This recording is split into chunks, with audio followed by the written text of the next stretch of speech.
ministre, vous avez un département difficile. Vous avez un département difficile parce que l'une des ressources nationales les plus importantes, c'est la pêche. Malheureusement, le grand danger de l'exploitation de nos richesses halieutiques par les étrangers, depuis l'indépendance, on en parle. Et si vous allez tout de suite en hélicoptère, vous voyez des bateaux étrangers sans permis d'exploitation qui viennent piller nos ressources halieutiques. J'en ai parlé au ministre de la Coopération française qui me promet de nous donner le matériel qu'il faut, les bateaux qu'il faut pour défendre nos eaux territoriales, pour défendre nos richesses. Ça, donc, c'est déjà acquis. Il vous suffit de relancer la question et ce problème-là va être résolu. Le problème de la pêche, c'est le problème des licences. Tout le monde connaît le scandale des licences de pêche. Je ne veux plus en entendre parler. Vendre des licences de pêche à n'importe qui pour toucher 150 millions ici, 200 millions par là. Ça, vous connaissez ma volonté de lutter contre la corruption. Et je vous connais, je connais votre rigueur, je vous connais. Si je vous ai choisi, ce n'est pas par hasard. Plus de ça au Sénégal. On donne des licences de façon transparente à une compagnie ou à une personne qui pêche dans des conditions normales. Mais plus de vente de licences, comme l'a dénoncé d'ailleurs un grand quotidien ici. Il y a aussi que il faut entretenir la faune marine, pour l'entretenir la faune marine, pour qu'elle puisse se renouveler.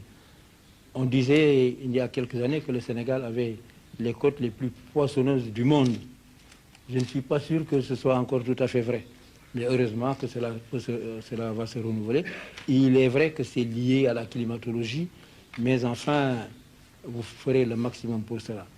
Mais mes deux recommandations, Monsieur le ministre, il faut que les Sénégalais accèdent à la pêche artisanale, c'est déjà fait, mais multiplier les moteurs et les pirogues, et à la pêche semi-industrielle et à la pêche industrielle.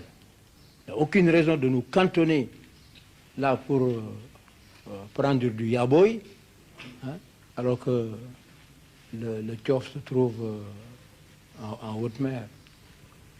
Alors, pour que les Sénégalais puissent participer à la pêche semi-industrielle, à la pêche industrielle, il faut retrouver les moyens.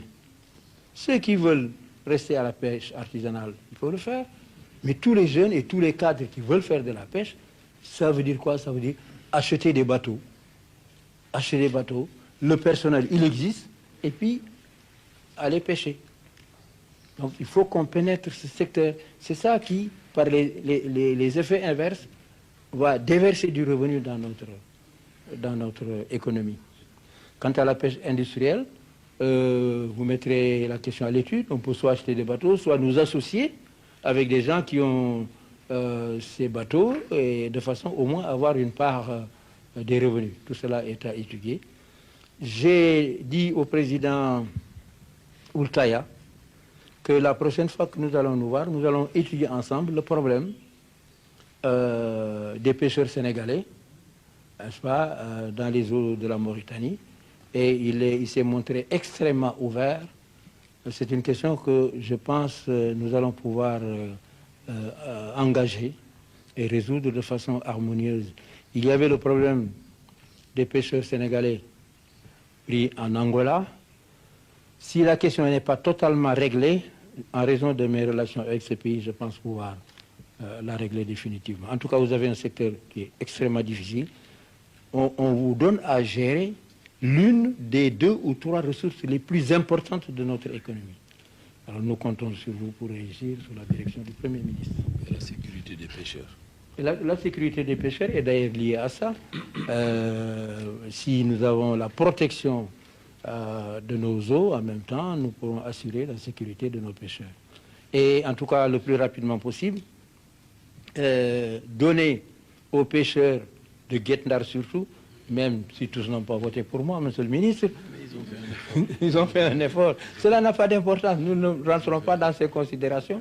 Il faudra leur donner vraiment beaucoup de moteurs. Des moteurs, des pirogues, des gilets de sauvetage et tout le matériel qu'il faut. Et monsieur le Premier ministre va y veiller, travailler avec lui pour résoudre, n'est-ce pas, toutes ces questions. Non seulement pour les pêcheurs de Guetta, mais tous les pêcheurs du Sénégal, n'est-ce pas, de Casamance, Zimbou, de Joal, tous les pêcheurs de partout. Les pêcheurs du Sénégal sont particulièrement compétents. Et même des pays comme l'Angola seraient heureux, n'est-ce pas, d'en avoir pour les utiliser dans leur flotte de pêche. En tout cas, tous mes encouragements, on compte sur vous. TSE, les